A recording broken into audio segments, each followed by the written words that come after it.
Bonjour à tous. Ça a l'air bon, ça.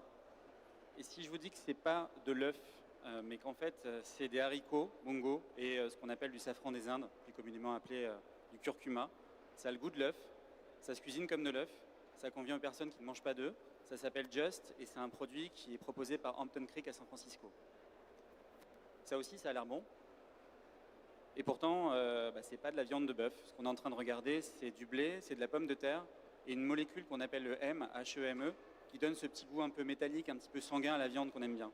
Ça aussi, c'est américain et c'est Impossible Foods qui fait ça. En Inde, il y a une entreprise qui s'appelle Fruit Zoom, qui répond à une question toute simple. On ne mange pas assez de légumes et on ne mange pas assez de fruits. Eux, ils proposent tout simplement de livrer des coupelles de fruits au bureau. Et en Israël, il y a une société qui s'appelle Doumatox, pardon pour la prononciation, qui propose une solution qui améliore la perception du sucré. Ça leur permet de réduire le taux de sucre de 40% dans la recette, et pourtant la perception au goût est la même. Tout ce qu'on voit là, ce n'est pas de la science-fiction, c'est des choses qui nous sont proposées dès aujourd'hui par la Food Tech. Je me présente, je m'appelle Thomas Fournier, je suis directeur digital du groupe Sopexa. Sopexa, c'est une agence spécialiste depuis plus de 60 ans dans la communication food, drink et lifestyle. On a des équipes dans 24 pays et par définition, on est au cœur de l'actualité et de ces tendances sur un secteur qui, on le voit tous les ans, est en pleine évolution. Chez Sopexa, on est convaincu que l'innovation est un facteur essentiel de réussite et de différenciation. Et c'est pour cette raison qu'on s'est associé déjà l'année dernière avec Digital Food Lab pour présenter la première étude sur la food tech en France. Aujourd'hui, toujours avec Digital Food Lab et ses partenaires, Vitagora, Eutopia et la Chambre de commerce et d'industrie de Paris-Île-de-France, on va vous dévoiler les conclusions de la première étude Food Tech en Europe. Avec moi, Christophe Bruyé. Christophe, tu es directeur du Vitagora, qui est un pôle de compétitivité agroalimentaire des régions Bourgogne-Franche-Comté et Île-de-France. Tu réunis plus de 370 membres actifs, il y a à peu près 260 entreprises, des startups, des PME, des grandes entreprises, des laboratoires de recherche d'ailleurs privés et ou publics, qui favorisent l'émergence de l'innovation collaborative entre ses membres et vous permettez aux porteurs d'innovation, notamment dans le secteur de la food tech, d'accéder plus vite au marché tout en contribuant au rayonnement et à la compétitivité du territoire. Antoine, tu es le directeur de Eutopia. Eutopia est un fonds d'investissement européen qui est spécialisé dans les startups conso. Tu fondes ta thèse d'investissement, vous fondez votre thèse d'investissement, sur les transformations de la société, de consommation qui ont fait émerger une nouvelle vague de marques et qui réinventent et améliorent les produits et services dans notre quotidien. Aujourd'hui, vous avez déjà investi plus de 60 millions d'euros dans 14 entreprises, dont des entreprises qu'on connaît bien en France, Feed, Arienco, Ultra Premium Direct. Et enfin, pas sur ce plateau, mais dans le public, je crois, Elodie, qui représente la CCI Paris-Île-de-France, qui informe, conseille et accompagne les entreprises de la food tech qui souhaitent créer leur activité, qui souhaitent financer leurs projets, qui souhaitent bâtir une stratégie innovante et développer leur réseau. La CCI Paris-Île-de-France pilote le club régional AgroAlia, qui fédère start-up et partenaires spécialisés dans la filière agroalimentaire et qui gère l'incubateur pépinière Rungis & Co, qui est situé au cœur même du plus grand marché de produits frais du monde. Alors, avec près d'une start-up créée par jour en Europe, la food tech est aujourd'hui un moteur d'innovation agroalimentaire et une opportunité pour l'Europe. Ce qu'on va voir ensemble, c'est quel est le poids réel de cette food tech européenne dans le monde, quels sont et qui sont les investisseurs et quelles sont les catégories les plus porteuses et quels sont les pays leaders. Pour nous accompagner dans cette étude, Mathieu Vincent, qui est cofondateur de Digital Food Lab. Vous, Digital Food Lab, vous étudiez les startups et investissements de la food tech au niveau mondial pour permettre aux industriels et investisseurs de détecter et agir sur les prochaines opportunités et vous accompagnez les clients avec des conférences, des études et du conseil personnalisé. Oui, c'est ça. Hop, et je te passe la main. Merci. Hop. Donc, merci Thomas. On remercie encore une fois tous nos partenaires de nous avoir soutenus sur cette étude, aujourd'hui sur l'Europe et l'année dernière sur la food tech au niveau seulement français. Donc, avant de commencer, parce que le mot food tech, on y met beaucoup de choses différentes derrière, qu'est-ce que nous on entend par food tech? Donc, on a une définition assez large de la food tech. Certains diraient de la fourche à la fourchette. Maintenant, on dit même jusqu'à la poubelle. On va vous donner 6 exemples, comme ça, juste pour parcourir ce que nous, on entend par food tech. Premier cas, l'agtech, donc soutenir l'agriculteur actuel avec des nouvelles techniques, ou là, c'est l'exemple Peace and Love, une startup belge, proposer des nouveaux modes, des nouveaux types de fermes. C'est aussi tout ce qui est autour du food service, donc ce soit apporter des nouveaux clients restaurateurs ou inventer des nouveaux types de restauration. Donc là, on a un exemple français, une start-up qui propose un robot qui fait toutes les étapes d'une pizza. Troisième domaine, celui du média. Qu'est-ce qu'on a mis en premier sur Internet, ou peut-être en deuxième, on va dire, des recettes? Eh bien, aujourd'hui, beaucoup de start-up réinventent la manière de transmettre le contenu culinaire ou l'information nutritionnelle. Le domaine de la livraison, donc celui peut-être dont on parle le plus, avec des levées comme là c'est l'exemple de Deliveroo, 860 millions d'euros, donc des montants absolument colossaux. Et enfin, le domaine food science, dont on va beaucoup reparler après, les nouveaux produits alimentaires, donc là des exemples pour les enfants au Royaume-Uni. Et on conclut avec un exemple espagnol sur le coaching, donc les startups qui sont là pour répondre aux questions, qu'est-ce que je devrais manger en fonction de moi, de mon profil, qu'est-ce que je devrais faire? Donc, voici la définition que nous, on apporte à la food tech, donc c'est-à-dire l'ensemble des entrepreneurs qui s'intéressent au sujet de l'alimentaire d'un bout à l'autre de la chaîne. Deuxième aspect dont je voulais parler, pourquoi et comment est-ce qu'on a fait cette étude? C'est extrêmement important pour nous. Cette étude, on l'a fait premièrement pour inspirer des nouveaux entrepreneurs, leur donner envie, leur montrer qu'il y avait quelque chose en train de se passer sur cet écosystème de la food tech. On l'a fait aussi pour donner aux investisseurs et aux industriels les données, les insights. Tous ne sont pas au courant exactement de quel secteur est en train d'émerger. Donc donner cette information, répondre aux questions qu'on peut se poser et enfin acculturer, donner un peu plus d'infos sur ce qui est en train de se passer et accélérer la food tech, lui donner un dynamisme qu'elle n'a pas encore en Europe, ou du moins si on la compare avec d'autres continents. Comment est-ce qu'on l'a fait? Vous pourrez retrouver toutes les informations sur notre site, mais on a accumulé énormément d'informations, donc de différents sites d'actualité, des sites de recettes, des sites de start-up, des sites d'information, et on les a regroupés dans une base de données, aujourd'hui d'un peu plus de 1600 start-up européennes, 5000 au niveau mondial, qui permettent de donner cette information sur la food tech. Mais ce qui nous intéresse ici, c'est plutôt les résultats de cette étude. Donc, ce que vous avez à l'écran, ce sont les résultats cumulés pour l'ensemble du continent européen des investissements dans les startups food tech.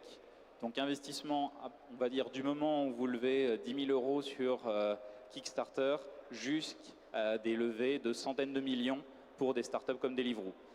Donc, ce qu'on voit, c'est quelque chose d'assez cyclique. Pourquoi est-ce qu'on le voit? Parce que c'est lié au lever quasiment de seulement 3 startups, donc Deliveroo, britannique, HelloFresh et Delivery Hero, les startups allemandes, qui à L3 représentent 60%. 60% pour seulement 3 startups par rapport aux 1600 de l'ensemble des levées de fonds sur les 4 dernières années. Donc c'est énorme. Et en fait, l'écosystème européen sans ces 3 startups, c'est seulement, entre guillemets, 1,7 milliard. Donc c'est elle, quasiment elle seule, qui explique ce graphique. Quand elles font une levée, ça impacte l'ensemble des investissements. Deuxième question auquel le rapport apporte une réponse. Qu'est-ce que la part de l'Europe par rapport au niveau mondial? Donc sur ce graphique, vous avez les investissements dans la food tech au niveau mondial et en rouge, la part de l'Europe. Donc en moyenne, l'Europe représente 16% des investissements de la food tech au niveau mondial. On a pris un deuxième chiffre pour le comparer. L'ensemble des industriels de l'agroalimentaire européenne représente 25% par rapport au niveau mondial. Donc, une forme de retard si on compare ces deux chiffres. 16% dans les investissements de start-up, 25% par rapport aux industriels traditionnels. Troisième question, où sont les start-up en Europe et où va l'argent? Donc là, on répond plutôt à la question où va l'argent. Sur ce graphique, vous avez l'ensemble des investissements sur les 4 dernières années selon les pays. Donc on voit 2 leaders très clairs, la France, le Royaume-Uni et l'Allemagne d'un côté, donc avec des investissements considérables, surtout liés aux startups dont on a parlé. 2 pays, la France et les Pays-Bas, un peu moins financés, avec moins de géants. Un groupe de pays suiveurs, Suède, Espagne, Suisse, et ensuite des pays peu représentés ou voire pas du tout. Ce qui est intéressant, c'est si on fait un focus juste sur l'année dernière, on retrouve à peu près les mêmes chiffres, avec cette fois-ci la France qui n'est que 4e, qui se situe derrière les Pays-Bas.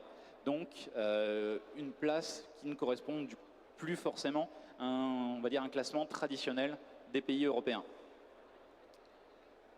Comment est-ce qu'on peut aussi regarder ces startups? Parce qu'il n'y a pas que les montants totaux levés, on a vu qu'ils étaient concentrés dans quelques startups. C'est intéressant de regarder le nombre de levées de fonds. Donc sur ce graphique, vous voyez les nombres de levées de fonds qu'on observe par pays, le nombre de levées de fonds supérieur à 500 000 euros. Donc on parle déjà de levées de fonds significatives, on va dire de seed ou de série A pour les startups, et on voit une très forte représentation de la France et du Royaume-Uni, donc ils sont très en avance, et on se dit pourquoi est-ce qu'on ne retrouve pas ça sur les autres graphiques? Eh bien on le voit si on regarde les nombres de levées de fonds supérieurs à 20 millions d'euros, où la France n'est plus que 3e ex aequo avec les Pays-Bas. Ce qui est intéressant, et c'est ce qu'on résume, on va dire par 3 phrases, parce que les startups sont surtout concentrées dans les pays et dans les villes, c'est de dire à Berlin, on va donner beaucoup d'argent à peu de startups, à Paris, on va donner à beaucoup de startups peu d'argent, et à Londres, on a un écosystème équilibré avec beaucoup de startups représentées sur l'ensemble de la chaîne. Donc c'est vrai une opposition et qu'on pourrait d'ailleurs retrouver dans d'autres domaines tech et peut-être même dans d'autres domaines de l'économie. Comment se répartissent les startups par rapport aux 6 domaines dont je vous ai parlé tout à l'heure? C'est vrai qu'on entend plus parler de levée de fonds dans le domaine de la livraison, c'est vrai, mais en fait, sur ce graphique, vous avez la répartition des startups actives. Et on voit qu'on a vraiment des startups actives dans les 4 gros domaines. La livraison, en effet, le food service, la restauration, le domaine des nouveaux produits alimentaires food science et le domaine de l'agriculture. Mais si on regarde au niveau de la répartition de l'argent, de montant investi, en effet, on a 80% qui va directement au niveau des startups delivery et retail. Donc c'est vraiment vers elles aujourd'hui que va tout l'argent. Ça, c'est ce qu'on observe. Ensuite, on peut se poser la question sur les tendances à moyen et long terme. On voit de plus en plus d'investissements et d'intérêt, notamment aux États-Unis, mais aussi en Europe, aller vers les startups food science, donc les nouveaux produits alimentaires qui présagent des tendances de demain.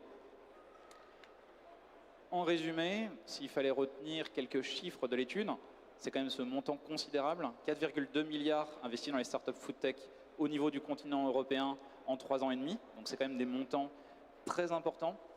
Pourquoi est-ce que je souligne ce chiffre? Parce que traditionnellement, l'industrie agroalimentaire investit peu en R&D, contrairement à la finance, contrairement à l'automobile.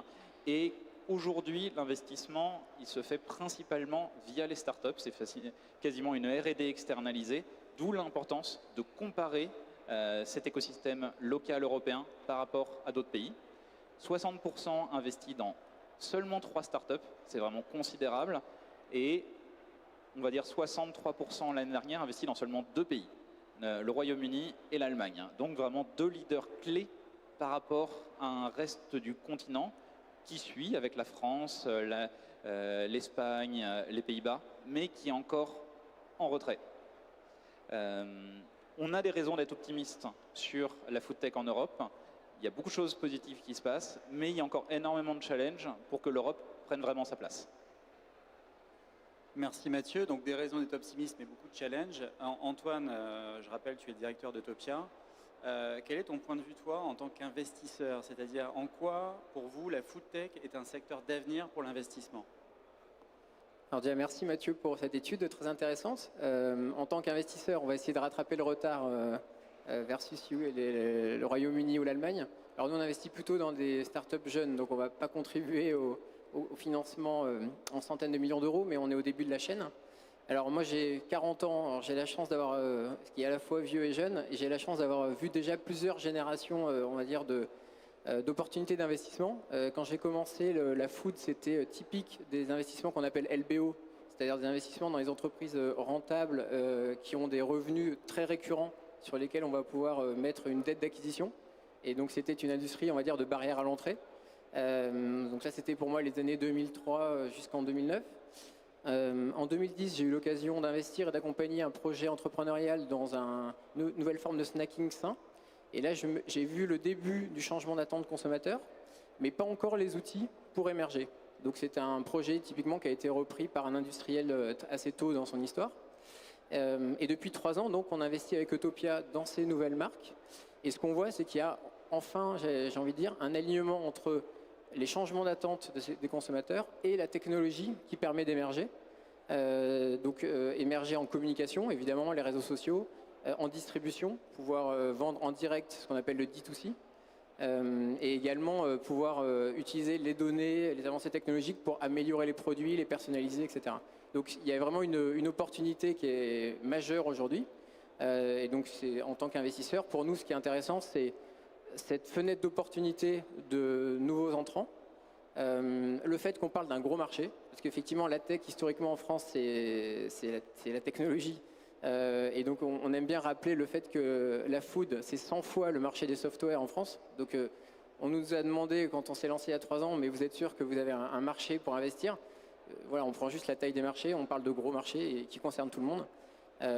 Donc là on va dire que les portes sont ouvertes, donc il y a plein d'opportunités. Notre métier, c'est de choisir celles qui nous semblent les plus intéressantes. Il y aura de la casse, clairement, puisqu'effectivement, comme les barrières sont tombées, tout le monde s'y lance. Je crois qu'on parlait de 6000 boissons lancées aux États-Unis ces dernières années, donc c'est colossal. Enfin, si vous vous baladez dans les allées, effectivement, il y a beaucoup d'innovations. Il faut essayer de trouver les futurs vainqueurs. Après, c'est une industrie qui, structurellement, ne sera pas à haute marge. Par définition, on parle de l'alimentaire, donc ce n'est pas des métiers à très forte marge. Et à l'inverse, c'est des métiers qui demandent des investissements, une capacité de production, un contrôle de la qualité. Donc les entreprises vont très vite avoir comme contrainte d'avoir des business models qui sont tenables. Et généralement, ça passe par un accompagnement ou une reprise par un industriel. Puis à un moment, on va atteindre ses limites en tant que... Enfin, sauf si on lève des centaines de millions d'euros, mais il y a un moment, généralement, on va avoir besoin de ressources additionnelles. Donc pour nous, c'est intéressant aussi, parce que ça veut dire qu'il y aura des sorties dites stratégiques avec des industriels qui ont déjà commencé, à l'image de Foodcherry qui a été repris par Sodexo, et d'autres opportunités, notamment aux États-Unis, qui ont été reprises par des grands groupes. Voilà. Ensuite, si on regarde un peu plus largement le sujet, l'enjeu, il est de pouvoir nourrir 10 milliards de personnes à horizon 2050. Donc ça veut dire comment apporter les nutriments nécessaires, notamment l'enjeu autour des protéines. Donc il y a beaucoup de marques que vous voyez dans le salon qui apportent des protéines végétales. C'est un des axes. Il y a des protéines faites en laboratoire, il y a des insectes, il y a beaucoup d'opportunités.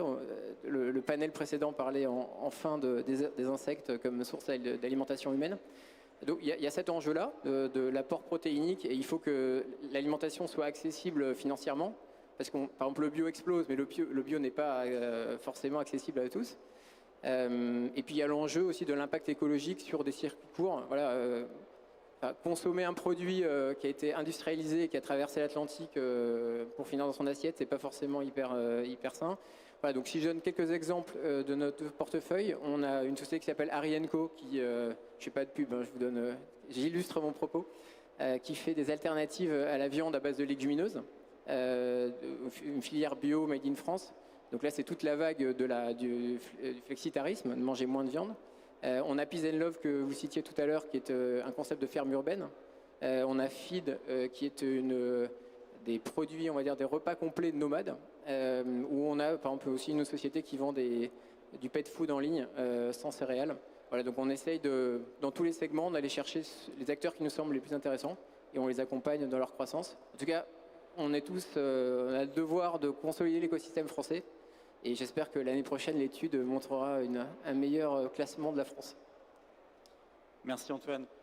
Christophe, directeur de Vitagora, comment est-ce que les industriels se comportent face à l'émergence de ces startups food tech? C'est de la méfiance? C'est de l'intérêt? Comment ça se passe? Au sein d'un pôle de compétitivité tel que le nôtre, qui réunit plus de 370 membres, on s'aperçoit que les industriels sont très en attente finalement par rapport à cette food tech. Cette food tech, elle doit répondre à différents enjeux, des enjeux qui ont été bien définis par Antoine, et qui sont des enjeux qui tournent autour d'une meilleure alimentation, une alimentation qu'on va qualifier de durable au service du bien-être des consommateurs. Ce bien-être, en fait, il passe par trois grands domaines d'action stratégique, 3 grandes promesses qu'on peut garantir aux consommateurs. La promesse du plaisir gustatif. Il ne faut pas oublier que dans nos pays, on mange avant tout pour se faire plaisir. la promesse de la préservation du capital santé, le bien-être ça passe par là, mais également par la diminution de l'impact environnemental des productions agricoles et agroalimentaires. Et donc cette food tech qui regroupe finalement toute cette chaîne de valeur intéresse fortement les industriels, mais pas que, également les acteurs académiques. J'ai envie de faire un focus sur la food science, même si on a vu que le retail tech occupe 80% des investissements. La food science, c'est probablement un des enjeux demain de la construction d'une alimentation de meilleure qualité.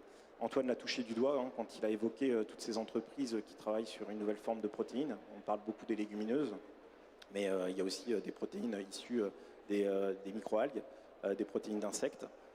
Donc tout un tas de sujets qui intéressent nos membres, mais qui ne savent pas forcément comment atteindre le marché, comment développer un business model qui soit pérenne. Parce que les enjeux, ils tournent aussi autour de tout ça.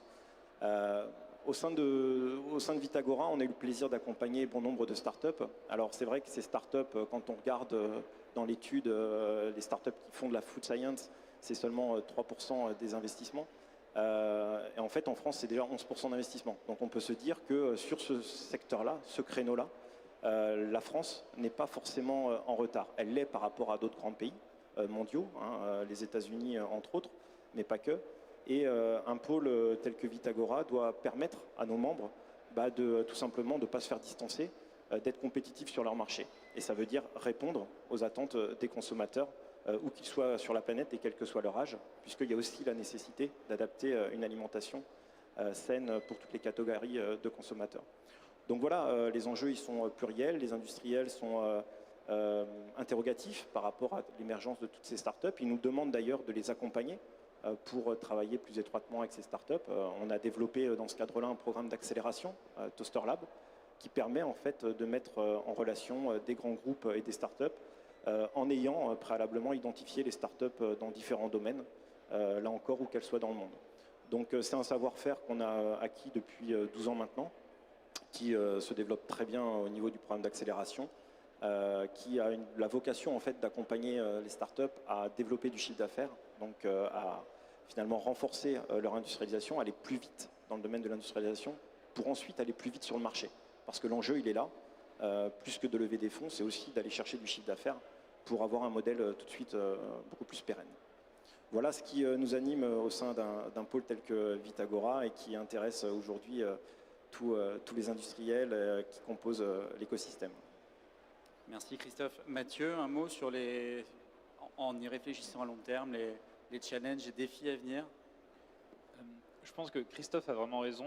Il y a un aspect sur comment est-ce qu'on fait qu'aujourd'hui, nous, on rencontre énormément de startups qui ont passé 1, 2, 3 ans à concevoir un produit et réfléchir, à faire un packaging, et qui, au bout de 3 ans, sont à la fois épuisés et n'ont toujours pas mis le produit sur le marché.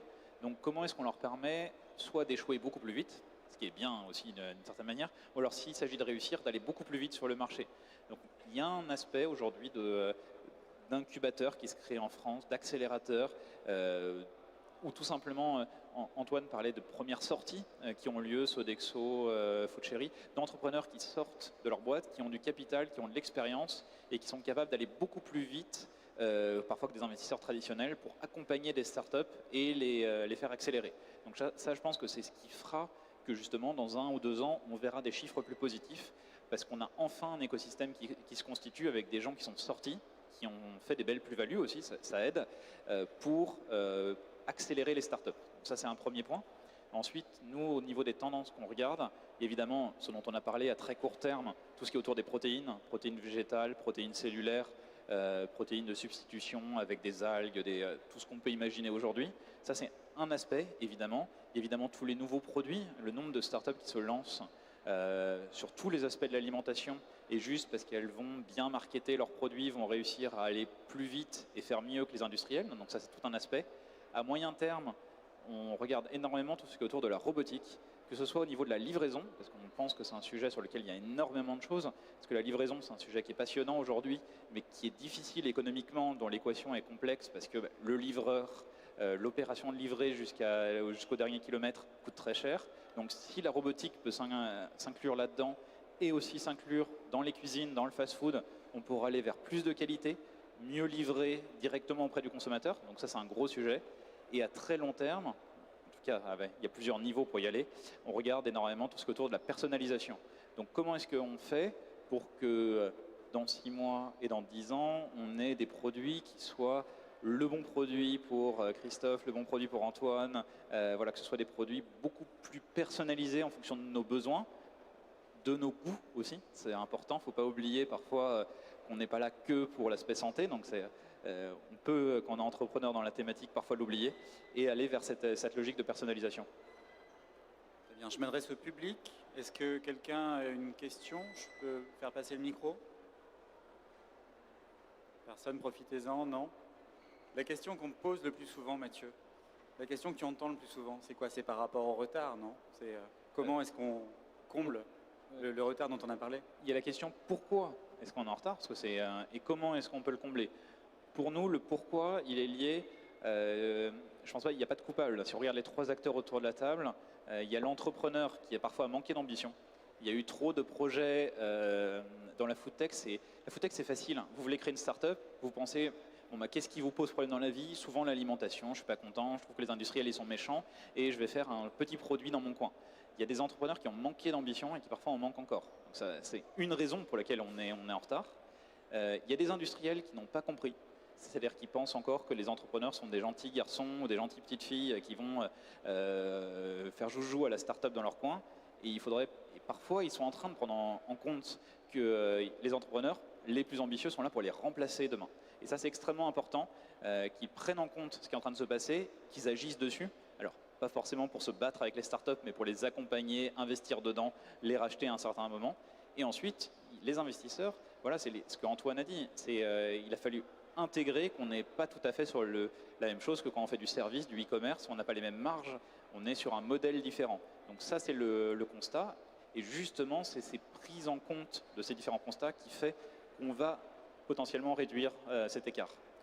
Pour moi, effectivement, on a tout pour rattraper le retard, et notamment, effectivement, ce que disait Christophe, le lien entre les startups et les grands groupes, il est fondamental. On a tout en France pour produire, développer, distribuer, il y a tout. Et idéalement, il faut trouver des partenariats gagnant-gagnant, comme on dit, et ça marche. C'est-à-dire que, typiquement, Harry & Co, par exemple, a une ligne de production à elle au sein d'un industriel. Donc, c'est un industriel qui avait de la surcapacité, et donc tout le monde est content. Il y a une chaîne qui appartient à la société Harry & Co, mais qui est logé chez un industriel. Dans une autre catégorie de produits, nous c'est dans les cosmétiques, on a fait un partenariat entre une de nos marques qui s'appelle Même et Pierre Fabre, qui commercialise les produits en pharmacie pour la marque. Donc c'est un levier énorme pour Même. Et Pierre Fabre est très content parce qu'ils ont quelque chose de nouveau à raconter quand ils poussent la porte d'une pharmacie. Et dans les soirées de présentation, apparemment, les gens sont très contents de voir un peu de nouveauté.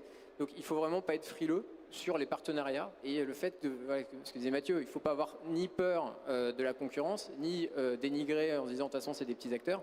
Il y a des choses à faire ensemble. Et nous, on essaye même en tant qu'investisseur de faire cette passerelle entre les grands groupes et les startups.